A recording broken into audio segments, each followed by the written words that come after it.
It's pretty crazy with what's happened with like COVID-19 and everything. I think it's very unfortunate and really sad for a lot of people who are either experiencing it or know someone who's experiencing it, as well as so many people who are, laid off and furloughed from work and are experiencing financial hardship.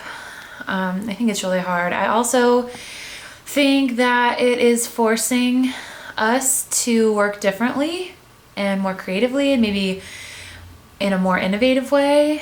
As well as I just think Americans, we get to working so fast and, working towards the American dream, and it's always bigger, better, faster.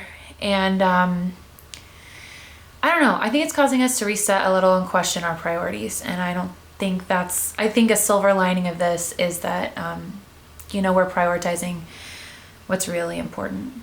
Working from home is good. So yeah, we're trying to be adaptable and make the most of it. And it's pretty often that I'll have a Zoom call and she'll have a Zoom call at the same time. So we just have to kind of balance that and juggle that a little bit. But working from home has been pretty nice, to be honest. We get to create our own schedules. We get to work together, see each other throughout the day, which is always really nice. It's different. It's very, very different.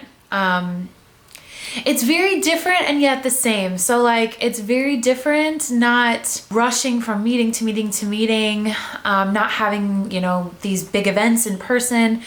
But at the same time, a lot of those things are still happening and more. It's just all virtual.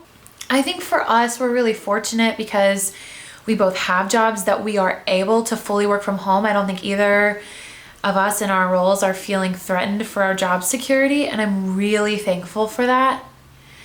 We're also able to, we have a home, we've got Wi-Fi access, we've got laptops that are we're able to do our work.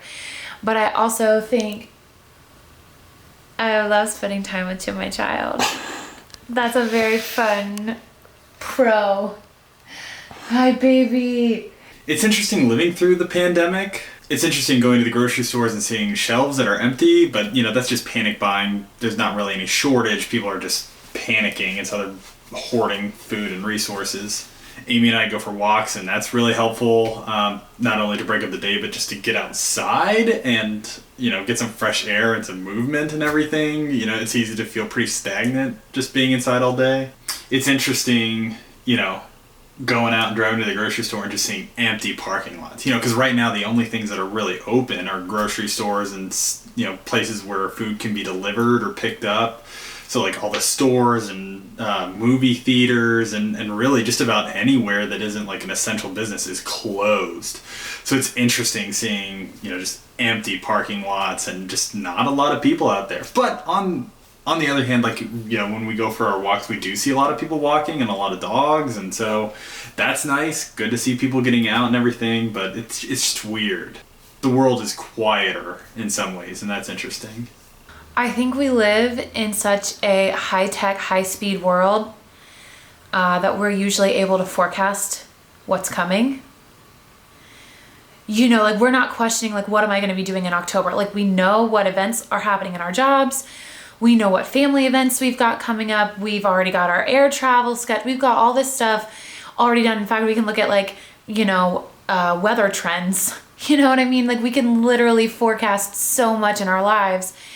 And this more than ever in my life and maybe ever in our lifetimes after has caused us to truly halt in place, and we don't really know what's coming. We stock up on food just about once a week, do a big trip to the grocery store, and then just pretty much hold up for the rest of the week. And I think that's the only reason I've driven in the past 2 weeks or so, is to really just go and get food. Otherwise we're here. We don't go anywhere.